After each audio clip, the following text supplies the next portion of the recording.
saya sering melihat orang berkeliaran tidak pakai kaos kaki. Terus kadang saya juga melihat Buya orang bercadar tapi tidak pakai kaos kaki. Kemudian saya juga kesulitan Buya ketika di rumah, ketika ada tamu gitu Buya, bolak-balik ke belakang masa harus pakai kaos kaki gitu Buya. Urusan kaki di luar sholat memang ada perbedaan di dalam hal ini. Sama kasusnya dengan wajah. Jika memang kegiatan Anda rapat, padat semuanya, susah dengan kaos kaki, maka di saat susah dengan kaos kaki,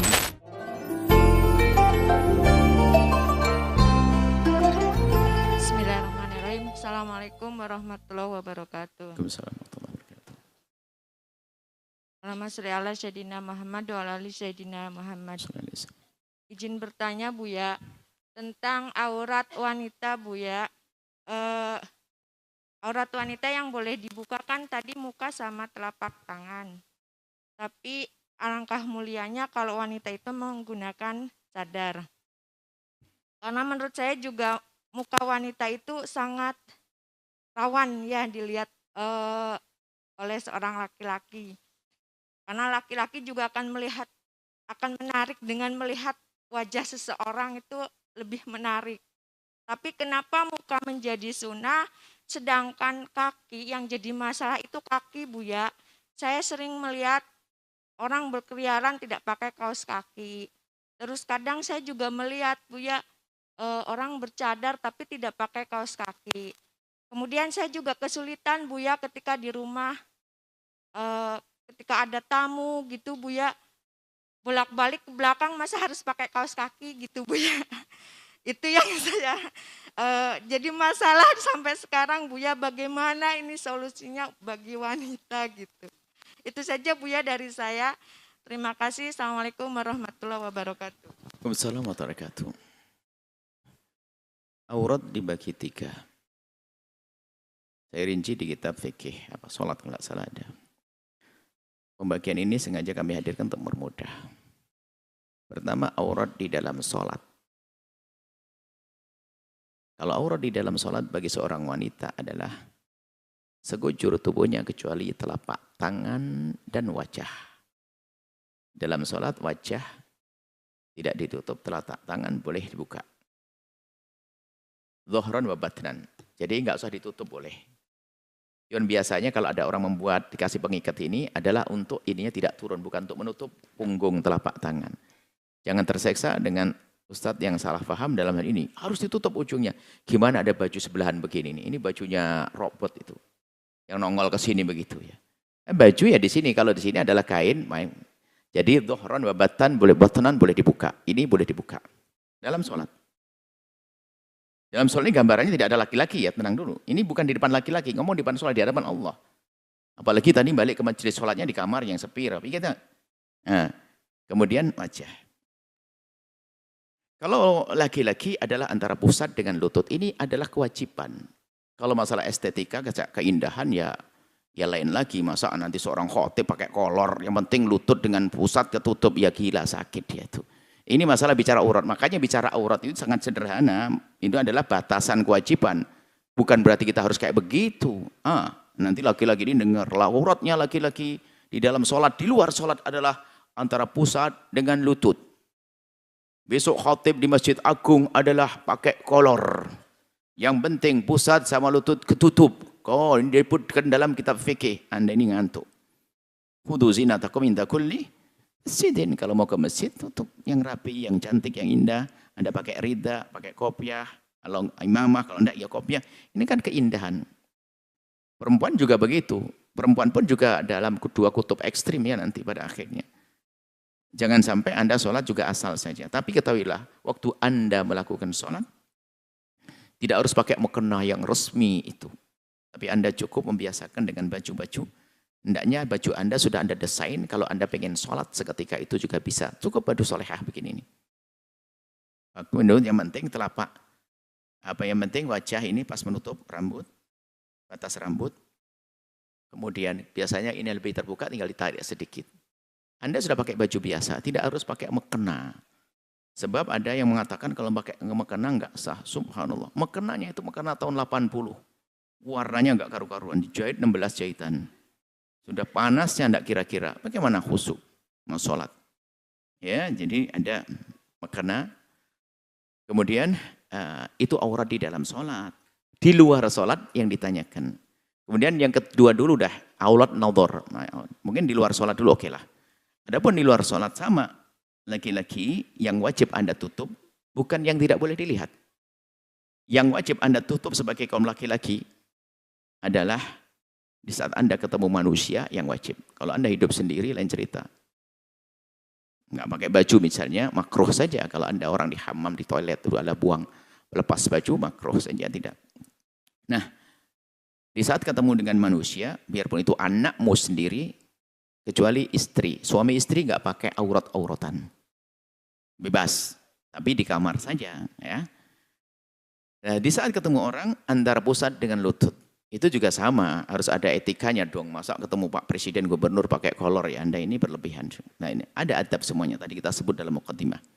Tapi seorang perempuan, auratnya perempuan, kita harus adil, jujur, menyampaikan pesan ulama. Fatwa ulama adalah sanjungan terhadap perempuan adalah, memang pendapat pertama adalah sanjungan dahsyat kepada perempuan. Bahwa aurat perempuan sekujur tubuhnya. Maka pendapat yang pertama dikukuhkan di dalam madhab kita Syafi'i khususnya, apalagi madhab lain juga, sekujur tubuhmu harus ditutup di depan kaum laki-laki yang bukan mahram, laki-laki ajnabi. Sekujur tubuh mendapat yang pertama. Maka ini adalah pendapat pertama, memang penghargaan tinggi bahwasanya di dalam dirimu memang ada daya goda, seperti yang bertanya tadi, godaan muka adalah lebih dahsyat dari yang lainnya. Ya mungkin perasaan Anda sebagai seorang perempuan, tapi bagi laki-laki enggak muka tok yang menggoda. Semuanya, betis juga menggoda. Nah, tapi kalau sudah laki-laki jelalatan itu jalang, orang sudah pakai cadar. Ini sudah dihayalkan melihat matanya, oh lentik banget. Jangan-jangan, wah ini cantik. Ini bisa saja begitu. Makanya yang menjadi masalah ini babnya beda. Yang penting ini bukan masalah Anda dilihat atau tidak dilihat. Anda punya kewajiban untuk menutup sekujur tubuh Anda. Ini pendapat yang dikukuhkan. Pendapat kedua, menutup wajah cadar hanya sekedar sunnah. Tapi selain itu wajah dan telapak tangan wajib. Nah pendapat kedua ini, sah ya kita hadirkan pendapat ulama. Maksudnya Anda jangan terlalu kaku, harus mengatakan bercadar. Nah, maka ini adalah nasihat buat Anda yang tidak bercadar. Itu jangan alergi dengan orang bercadar, karena dia mengambil yang lebih sempurna. Anda tidak boleh merendahkan orang yang bercadar. Anda nggak boleh, wah apa-apaan tuh, enggak. Biarpun mungkin ada sekelompok di kampung mana perempuan nakal pakai cadar semuanya, jangan disalahkan cadarnya. Dia orang yang menggunakan cadar untuk kenakalan mereka. Atau ada kelompok akidah yang sesat misalnya pakai cadar semuanya. Ya jangan salahkan cadarnya. Itu yang salah yang pakai orangnya. Jadi Anda yang tidak bercadar jangan mencaci yang bercadar. Apalagi ini yang bercadar pun juga demikian. Anda jangan mencaci yang tidak bercadar lalu sombong. Apaan tuh? Selagi ulama mengatakan ada kok, diizinkan para ulama membuka wajahnya.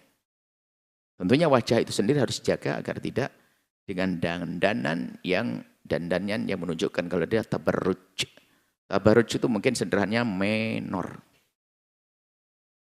Buat pusing cermin tuh. Cerminnya pusing intinya. Apaan nih gitu loh. Buat cermin orang. Ini ya, jadi kalau wajar saja sah. Makanya nanti kalau kita hubungkan dengan hadis-hadis yang lain, perempuan yang memang membuka wajahnya tetap harus dia menjaga kehormatannya.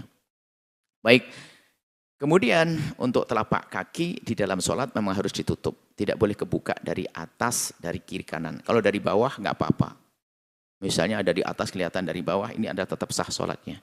Biarpun kita laki-laki nggak boleh ngelihat, ini babnya beda. Ini bab wajibnya Anda menutup. Nah kemudian urusan kaki di luar sholat,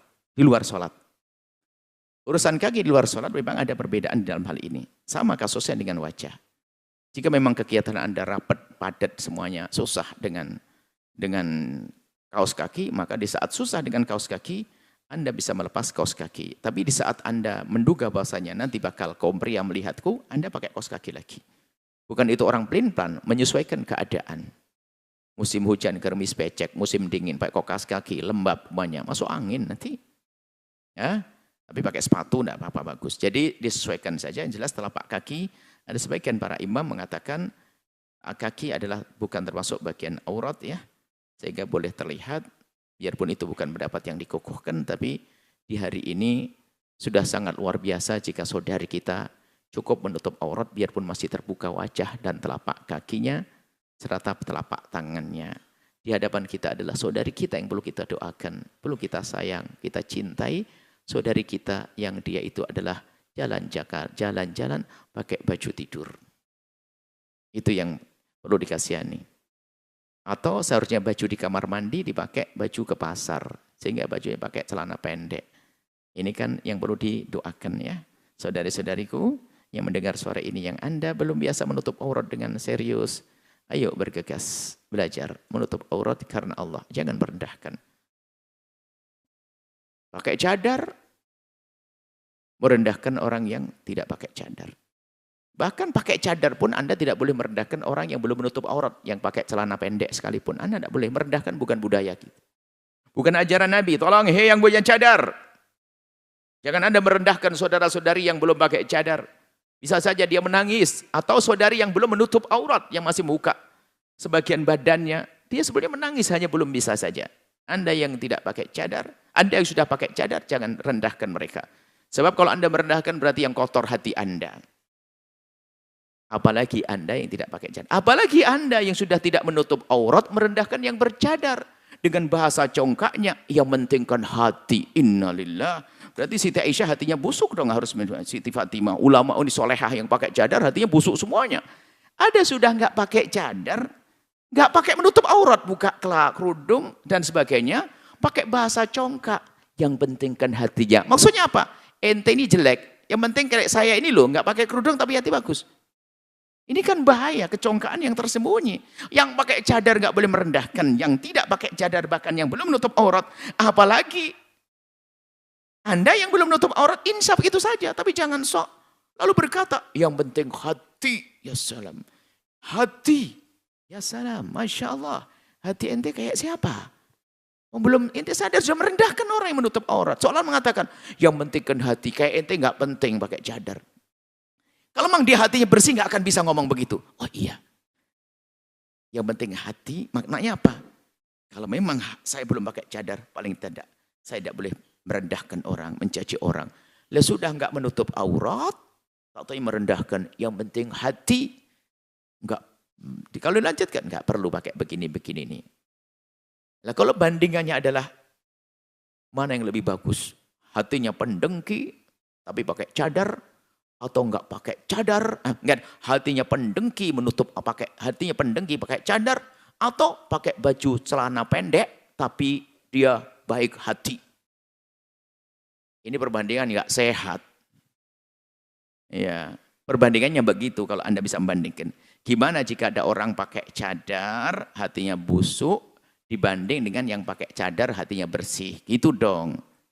Sama, itu pakai katok pendek perempuan, celana pendek. Mana yang lebih bagus? Dia pakai celana pendek, tapi hatinya adalah bagus, sama celana pendek, hatinya busuk. Begitu perbandingannya sehat.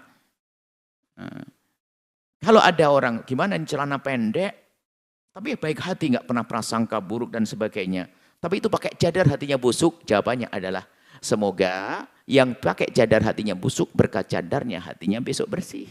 Semoga yang katokan pendek itu, celana pendek itu, yang sudah baik hati itu, semoga dengan kebaikan hatinya, besok sadar pakai baju yang menutup aurat. Itu jangan merendahkan. Ini kok gaya merendahkan. Yang penting hati. Ya, innalillah.